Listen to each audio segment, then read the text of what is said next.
Good evening, friends of Instituto Fe y Libertad. Thank you all for being here and for joining us via Zoom. It is our great pleasure to host this year's Joseph K. Kaysen Lecture here in our office. We have normally held this event during the first trimester of the year, but this time we are holding it in November in order to celebrate Instituto Fe y Libertad's 10th year of existence. Therefore, this is a double celebration for us. On Monday, October 9th of 2017, the Board of Directors of Instituto Fe y Libertad agreed to hold a lecture each year. We chose to name the lecture after Dr. Joseph K. Kaysen, or Joe, as we affectionately refer to him, because we firmly believe he taught by example what it means to love both liberty and faith. Many of us feel that he watches over the Institute's work from heaven. Those of us who had the honor of knowing Joe personally learned from him Austrian economics, Misesian social philosophy, Christian anthropology, and many other things inside and outside the classroom. It is a really big honor to have Dr. Lenore Ealy deliver the 7th Joseph K. Kaysen Lecture. I admire Lenore's intellectual and administrative achievements and her fundraising capabilities, which have become very evident over the years as we crossed paths, both at the Philadelphia Society, where she serves as executive director, and at Francisco Marroquín University, where she serves as international vice president. Lenore Ealy is an interdisciplinary thinker. She explores the sense of hope and human cooperation through a broad background in history, philosophy, and economics. She holds a PhD in the history of moral and political thought from Johns Hopkins University, with a focus on intellectual history and civil society. Ealy is also the founder of the Philanthropic Enterprise, a research institute dedicated to studying the institutions and social processes that promote cooperation and well-being in a free society. She has co-edited influential works, including Commerce and Community, Ecologies of Social Cooperation and Polycentricity, the Studies in Institutional Diversity and Voluntary Governance series. These are two separate titles. She was also founding editor of a journal, Conversations on Philanthropy, Emerging Questions in Liberality and Social Thought, which encouraged dialogue on philanthropy and civil society. Her work offers profound insights into voluntary governance, philanthropy, and the history of historiography, bridging theory and practice to promote human flourishing and a sense of community. Today, Lenore will talk to us about hope. Everyone agrees that hope is absolutely essential to our health and well-being. We need hope to face the obstacles that life hurls at us and to find meaning and purpose in what we do. For Christians, hope is virtue received as a gift from God, and we must work to cultivate hope. Christians trust that God will keep the promises he made to mankind. Lenore will make clear the relevance of renewing hope in the face of wars, economic crisis, political turmoil, and cultural decay. She will also address the importance of Western civilization and classical liberal values in leading us away from despair. Before Lenore speaks, though, Margarita Delgado Ayao will deliver the encomium in remembrance of Joseph K. Kaysen. Margarita is an entrepreneur with years of experience in Guatemala. Most recently, she joined UFM administrative team and has served in various roles. As a consultant, editor, project manager, she is served as a co-organizer of the Mont Pelerin Society special meeting in 2021, which was held in Guatemala, and as a facilitator at UFM. After Margarita's words, Lenore will take the podium to deliver her lecture, and afterwards we will have a question and answer period. If you are online, you can send your questions in writing through the Zoom chat to facilitate the process. And after that, you're cordially invited to the cocktail. So thank you very much for your presence.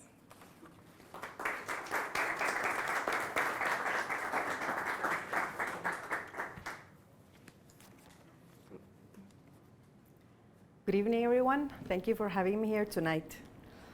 For most of my life, I had the privilege of attending what we affectionately called the Bahia School of Economics. These were engaging conversations that unfolded during our Sunday lunches at the home of my beloved grandparents, Muso and Olga Yao.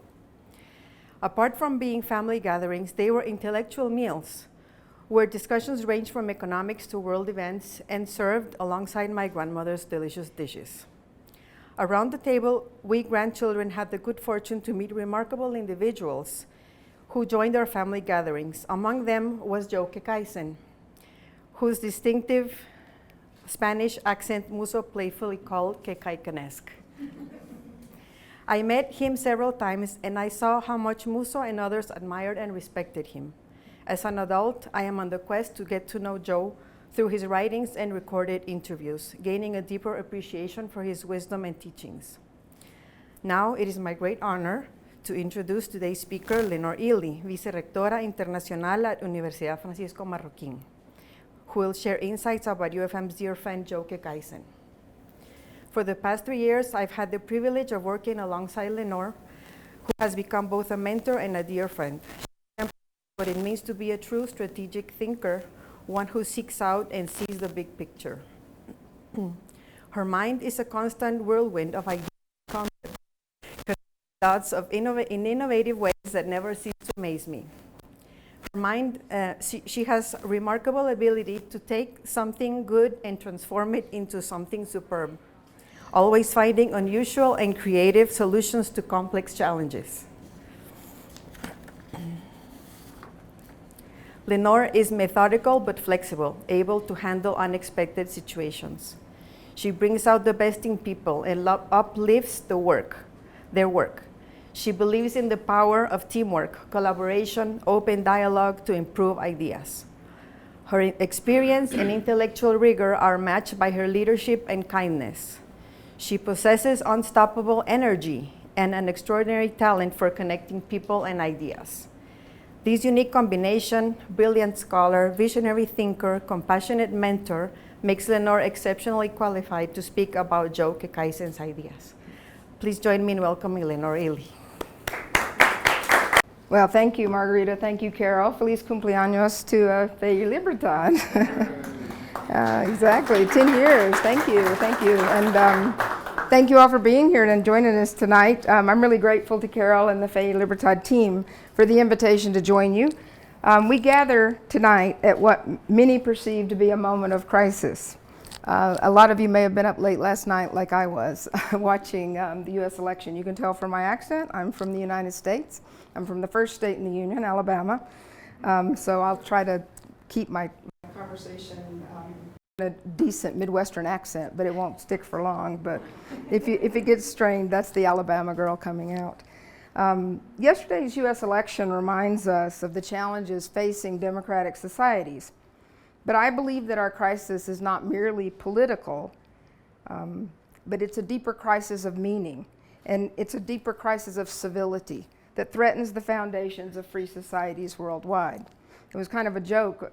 They were very nice remarks, and so I hope you don't expect too much dancing and singing up here. But when Carol asked me to do this, I didn't think about the date. Carol didn't think about the date, which was the day after the election.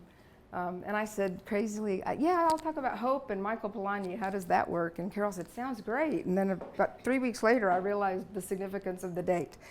So I will reflect a little bit on politics, but I think it tees up the moment that we're living in to think about that crisis and about how we don't really have to go through that crisis of despair in a way if we have faith and we have freedom.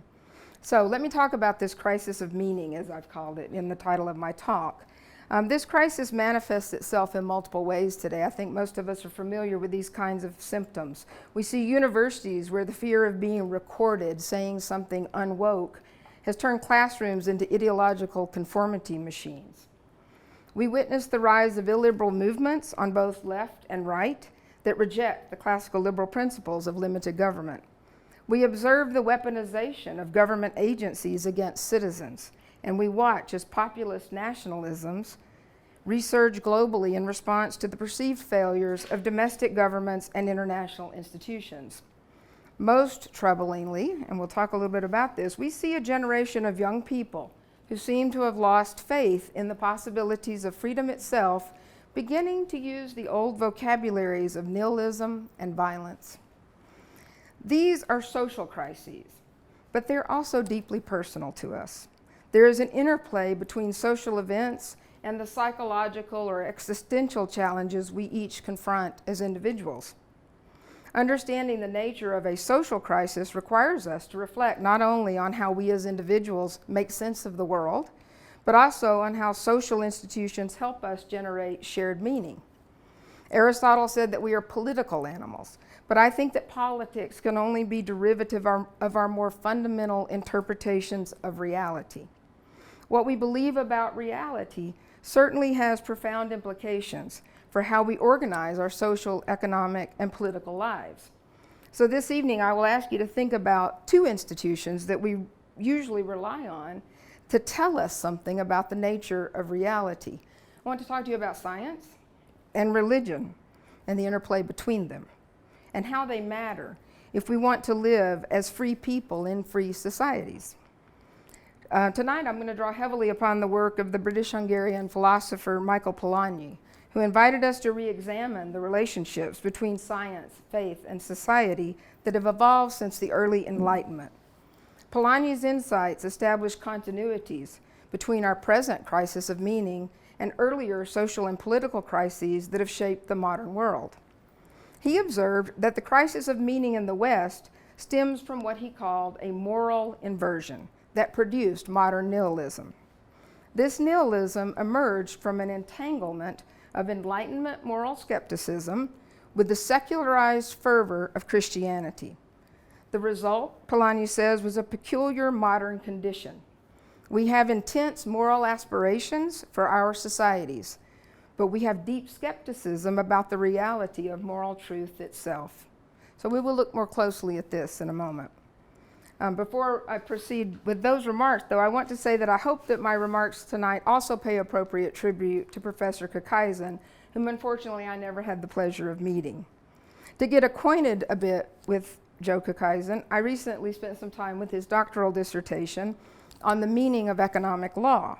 I was interested to see there his assertion that the rise of positivist thinking had cut economic laws off from a deeper grounding in natural law or logical reasoning. This was an interesting connection to my remarks tonight, as both methodological positivism in law and the positivist foundation of modern science that Polanyi criticized severed epistemology from metaphysics. Practically, this dissolved both the transcendent and the traditional constraints on power that had existed over centuries, and created vacuums that men tried to fill with technocratic controls rather than with respect for the voluntary human action and spontaneous social processes of a free society. I think that both Kakaisen and Polanyi sought to restore epistemological awareness of the connections between our subjective experiences and the reality of objective truths about the world around us. I would like to join them in this effort, but I'm not an economist or a scientist, I'm a historian. So my talk will proceed by first reminding us where we sit in history. I will then try to explain why I believe Polanyi's writings remain particularly worthwhile, given the nature of many of the challenges we see around us today. Finally, I will encourage you to remember that even in the time of crisis, we still have in our power to choose a path marked by hope rather than to fall into despair. So let's think about our present crisis. Where are we in history? We must accept that the present in which we live is inescapably in the modern age, downstream from what we call the Enlightenment. There is no clear point at which the Middle Ages became the age of reason, but we can point especially to the 17th and the 18th centuries as the period that saw the explosion of scientific inquiry, technological innovation, and economic growth that have shaped the modern world in the West and our various visions of freedom. It was in the early modern age that Europeans began in earnest to challenge traditional ecclesiastical and political authorities in the name of reason. This led first to a splintering of the Christian church and to wars of religion, and then came two critical and sharply different political revolutions. the conservative American Revolution, which gave us the world's boldest experiment with constitutional self-governance, and the French Revolution, which foreshadowed the less stable models of governance that would take root in most of the European nation states and their colonies and plantations. These two revolutions, both framed as new eras of freedom and enlightenment, however, seem to have incorporated two different views of reason and religion. For the North Americans, reason in politics was not an attempt to realize abstract and utopian ideals, but rather was to open the possibility for deliberation, prudence, and reasonableness in establishing conditions in which liberty could flourish. As Alexander Hamilton observed in Federalist I, the American Revolution was a test to find out whether societies of men, as he put it, are really capable or not of establishing good government from reflection and choice, or whether they are forever destined to depend for their political constitutions on accident and force. For the most part, the goals of the American Revolution and its eventual constitutional settlement were widely harmonized with the religious sentiments of the American people from the nation's very diverse pulpits. President Washington's Thanksgiving Proclamation of 1789 invoked divine assistance for the new nation, encouraging citizens to pray that God would, as he put it, render our national government a blessing to all the people by constantly being a government of wise, just, and constitutional laws, discreetly and faithfully executed and obeyed. As the American nation was born, the American people largely softened their need for legally established religious orthodoxy and adopted a more pluralist approach that allowed faith communities of many kinds to flourish. What bound Americans together, at least for a time, was an embrace of political unity over religious uniformity and a sense of amazing opportunities ahead. The French Revolution took a sharply different path, elevating reason to a cult that destroyed not only the monarchy and the aristocracy, but also the clerisy, the calendar, and many other religious and cultural traditions. French churches were transformed into temples of reason and festivals celebrating atheism, liberty, and philosophy. In his reflection on the old regime and the revolution, Alexis de Tocqueville would later observe that the French made in 1789 the greatest effort that has ever been made by any people to sever their history into two parts, so to speak, and to tear open a gulf between their past and their future. In this design, they took the greatest care to leave every trace of their past condition behind them. They imposed all kinds of restraints upon themselves in order to be different from their ancestry. While the Americans had sought continuity with their English past, the French tried to drive out the past in a way that could only be achieved through sustained violence. The hopes of the French Revolution may have begun in Enlightenment, but they were dashed on the bloody shoals of revolutionary terror. Even this violence, however, could not extinguish the impulse to revolutionary utopianism. Such hopes to perfect society through reason would find expression under both the Napoleonic Empire and in the later French republics. We can see this in various forms, in various forms of technocratic utopianism, from Henri Saint-Simon's vision for an industrialized science of society to Comte's positivist sociology. Ultimately, we see it in the scientific socialism of Marx, who observed, and I'll quote, "The social revolution of the 19th century cannot draw its poetry from the past, but only from the future. It cannot begin with itself before it has stripped off all superstition in regard to the past." What happens when you strip a people of their history and tradition in the name of rationalism? Coercion of all sorts becomes necessary. And such revolutionary movements typically embrace some type of national economic planning as a means for the deliberate reconstruction of society by a special organization, usually of scientists, industrialists, and bankers. So, to this point, I've been seeking to orient us in a historical present, our historical present, one that has been deeply shaped across 4 centuries by the contest among religious, scientific, and political authorities that had been sparked by the Enlightenment and by a growing aspiration people had for something called liberty. Let's take a closer look at how this contest played out a century ago in Russia after the Bolshevik triumph in the October Revolution in 1917. The Soviets' philosophical experiment in political organization issued in a totalitarian society that achieved complete hegemony not only over the Russian people and the Russian church, but also over the Russian scientific community. The Stalinists ultimately denied that there could be any pursuit of scientific truth for its own sake. The activities of scientists were to be subsumed to the needs of the party and thus subject to the dictates of national planning. This vision of science led to the persecution of Soviet scientists, most famously in the Lysenko affair that swept up thousands of scientists, debilitated the study of genetics and biology in the Soviet Union for decades, and contributed to the prolongation of famines that starved to death millions of people. In 1946, reflecting on this episode in totalitarian control, Michael Polanyi published 3 lectures under the title Science, Faith, and Society. Polanyi was a prominent Hungarian chemist who had immigrated first to Germany and then to Britain after the Nazi Party came to power in 1933. In these lectures, Polanyi sought to explain the nature of scientific inquiry and to reestablish the importance of the autonomy of the scientist and the scientific community in the pursuit of truth. Polanyi rejected the radical empiricism and skepticism inherent in scientific positivism, and then offered a deeper understanding of how scientific inquiry enables us to perceive natural laws and also begins to reweave the torn fabric of time. To hold a natural law to be true, he wrote, is to believe that its presence will manifest itself in an indeterminate range of yet unknown and perhaps yet unthinkable consequences. It is to regard the law as a real feature of nature, which as such exists beyond our control.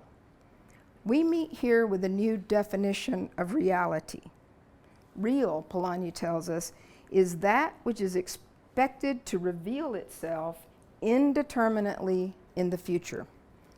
We'll come back to this quote, but I want to repeat that last sentence. Real. What is reality? It's that which is expected to reveal itself indeterminately in the future. In subsequent post-war writings, including several famous books, I hope some of you or most of you are at least familiar with Polanyi and have some of these books on your shelves. I encourage you to reread The Logic of Liberty, Personal Knowledge, The Tacit Dimension, and Meaning.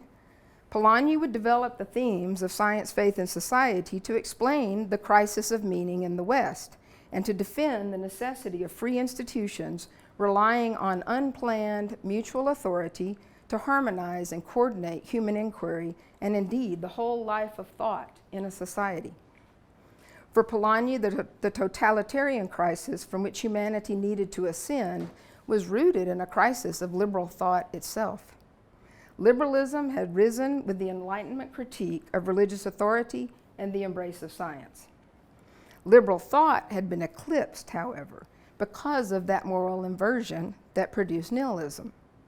Polanyi described nihilism as an outward expression of Enlightenment moral skepticism entangled with a moral aspiration rooted in the secularized fervor of Christianity. In other words, the belief in the moral perfectibility of man and society produces moral tensions that reveal the moral hypocrisy of man and leaves many of those disappointed by this hypocrisy convinced of the meaninglessness of the world and all of its systems of beliefs and rules. Under German fascism, Polanyi observed, this nihilism converted patriotism into a cult of brutality, while under Marxism, it shored up confidence in scientific utopianism. The totalitarian experiments of the 20th century were ultimately attempts to control meaning itself and were dire threats to liberal principles. Polanyi tells us that it is almost axiomatic that the distinction between a free and a totalitarian society lies exactly at this point. A free society is regarded as one that does not engage on principle in attempting to control what people find meaningful. And a totalitarian society is regarded as one that does, on principle, attempt such control. We are now many years beyond the end of the Cold War, but there is much evidence to suggest that we have not yet fully developed the logic of liberty that Polanyi thought was needed to secure the institutional foundations of a free society. History has shown that there would be no magical transition from totalitarianism to free societies. When the Soviet Union finally collapsed, Richard Cornell, a one-time economics student of Ludwig von Mises, who had turned champion of an independent Tocquevillian civil society, published an essay called New Work for Invisible Hands. Cornell, who was a mentor of mine, so I'm pleased to introduce him to those of you who are talking about Joka Kaizen and your mentors, so I want to introduce our mentors. Cornell argued that whether under the name social democracy, democratic socialism, or market socialism, the welfare warfare state was the new battleground where independent liberal institutions would go to die. Marxist economic thought may have failed, but Cornell believed that Marx continues to control the social agenda from his grave in Highgate. It was imperative, Cornell argued, that libertarians try to understand more about social as well as economic processes. I'm going to read a little selection from that essay because I think it says better than I could summarize, and I think you'll recognize why that's the case. The repudiation of communist economics, Cornell wrote, just at the fall of the Berlin Wall, is shifting the intellectual action from a battle in which libertarians held the high ground to one where they hold no ground at all. From the beginning and almost to the end, communism drew its legitimacy from its ends rather than its means, from the powerful echo of its original promises to protect ordinary people from the hazards of life in a capitalist society. Large numbers of working people and their intellectual surrogates still feel in their bones that an unfettered market is a jungle, that workers do not get their fair share of what they produce, that capitalism so degrades and disorients working people that they cannot make mature decisions about their own welfare, that it pollutes the streams and waters the whiskey, that it creates an acrid social atmosphere in which the smell of money works its way indelibly into the fabric of everything, that it leaves undone or poorly done all the things a good society needs most, and finally, that capitalism is given in its nature to large arrhythmic spasms, and that the burden of this abiding economic insecurity falls primarily on working people. If you followed the political discourse in the United States recently, I think you'll see those are some of the themes in the continued debate. The old debates never really die. We have to engage them anew as the winds of historical change blow. So a quick sidebar on the election from yesterday. No matter who had won the US presidential election, we still would face today serious challenges to the Constitution of Liberty and the economic principles that promote prosperity. Both major US parties have been backsliding on economic understanding.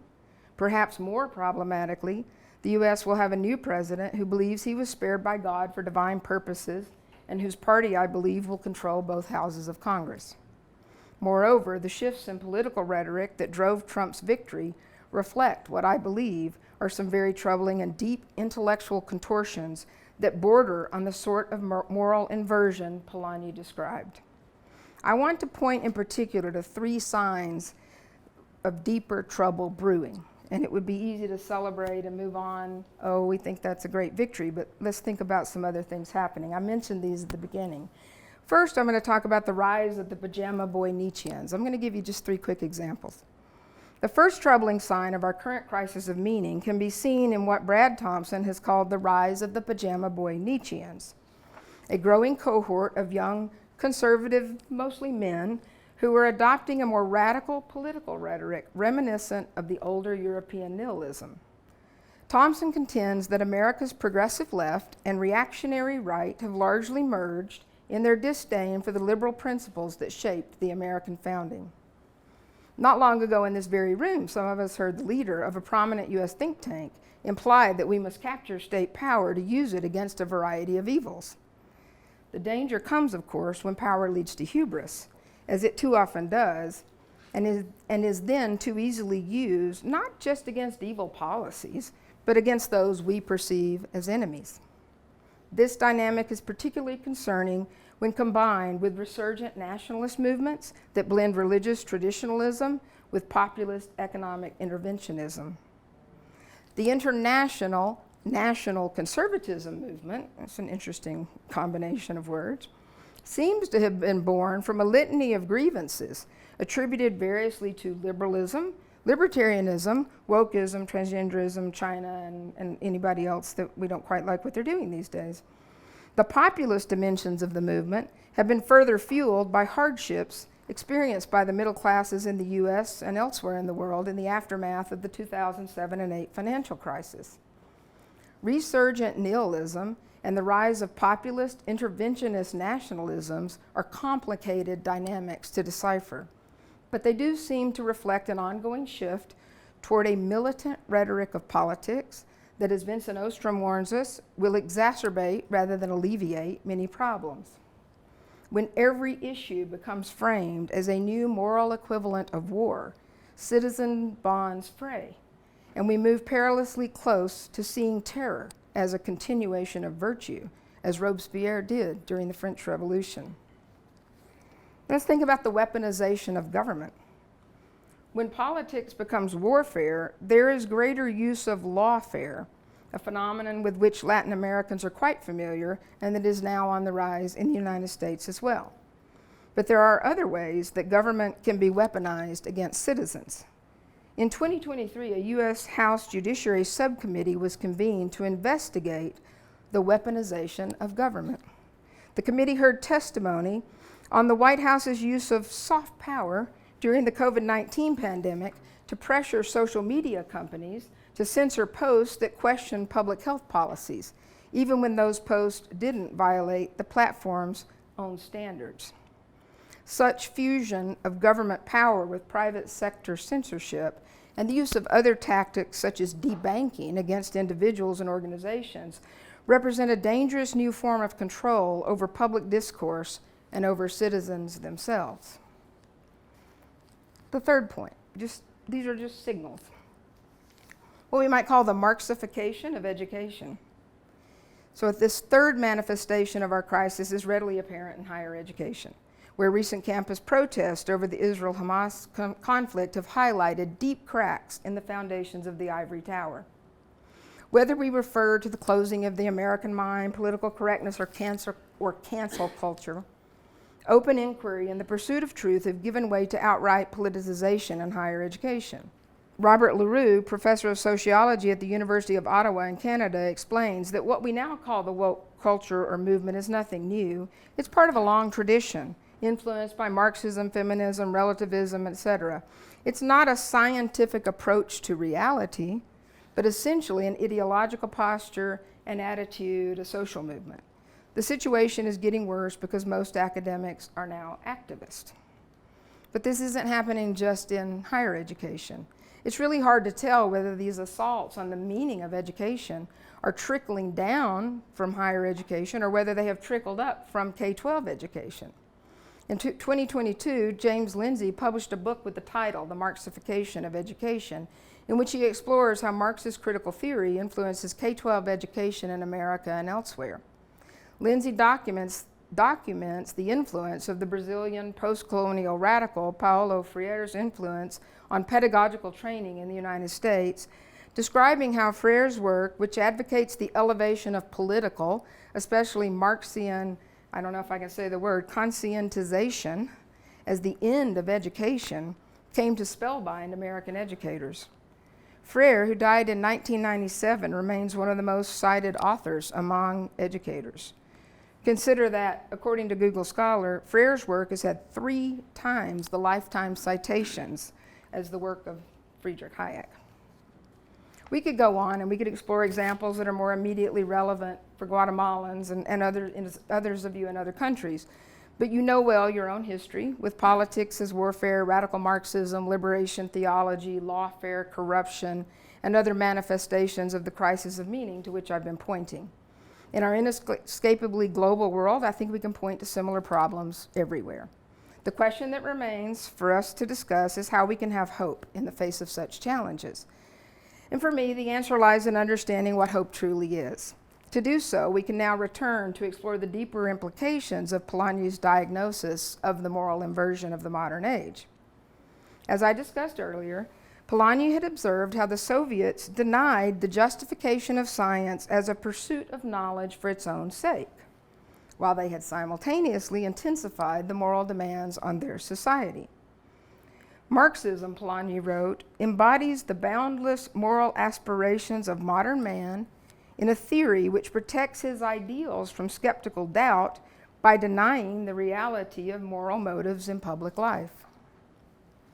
Marxism attracted many followers, Polanyi observed, because moral passions are masked as scientific laws, which, by defining a historic necessity, sanctions the machinery of violence which fulfills that necessity. Thus, science is inverted into ideology. In order to remain part of their society, men submit to the fictions imposed upon them in the name of society. This serves merely to disconnect them further from reality, which heightens the need in them to seek reality in the social bonds of the mass. Many former communists, Polanyi reported, related how their minds clung to Marxism and Leninism for fear of being cast into the darkness of a meaningless, purposeless universe.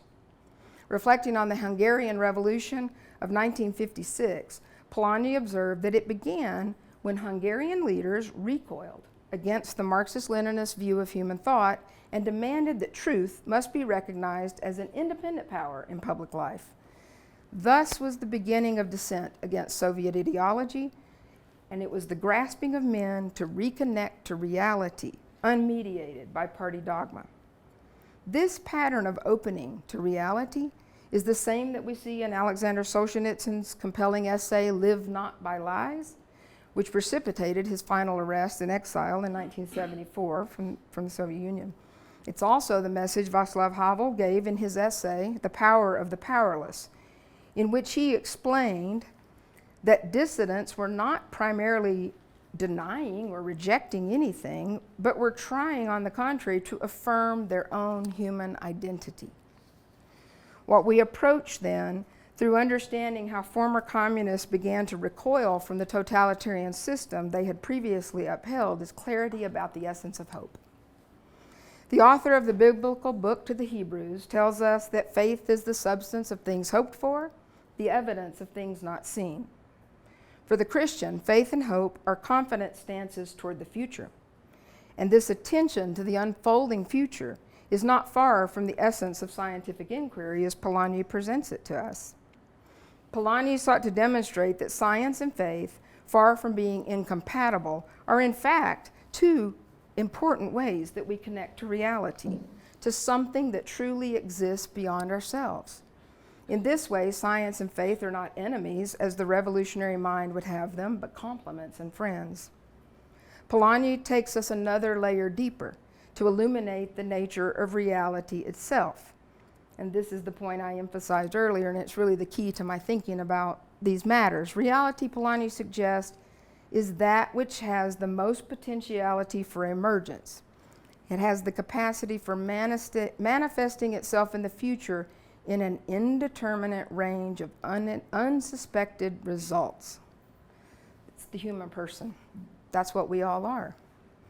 The act of scientific discovery, says Polanyi, starts with the solitary intimations a person has of a problem, of bits and pieces here and there which seem to offer clues to something hidden. It's a quest. It's as if perhaps science is the stance of paying attention to reality, calling attention to itself, much as the experience of faith is attending to the presence of someone unseen who calls to us. Taking this thought a little further and thinking about our relationship to the future, we can think of a free society then as one in which our personal acts of making sense of reality, whether through science, liturgy, prayer, poetry, music, art, or the simple act of making an omelet or changing a baby's diaper, are honored and respected.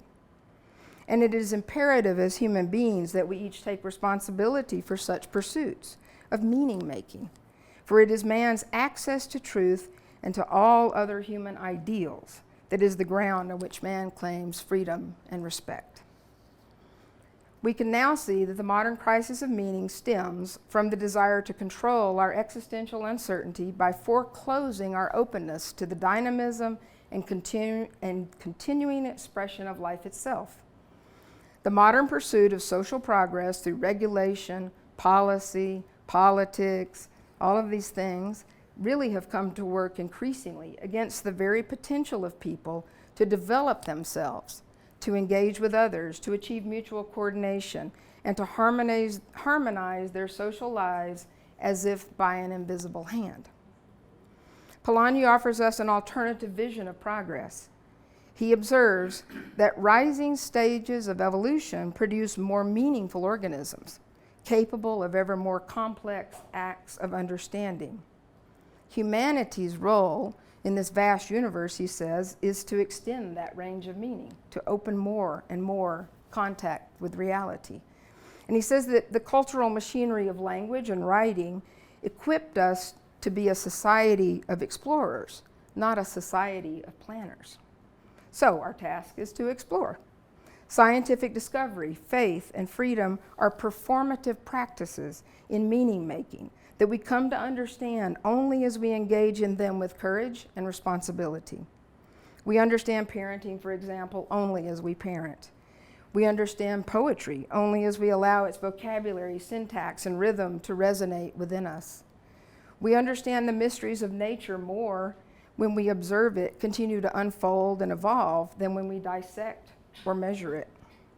As we walk in the world, every one of us acquires unique local knowledge, and we come to know more than we can tell.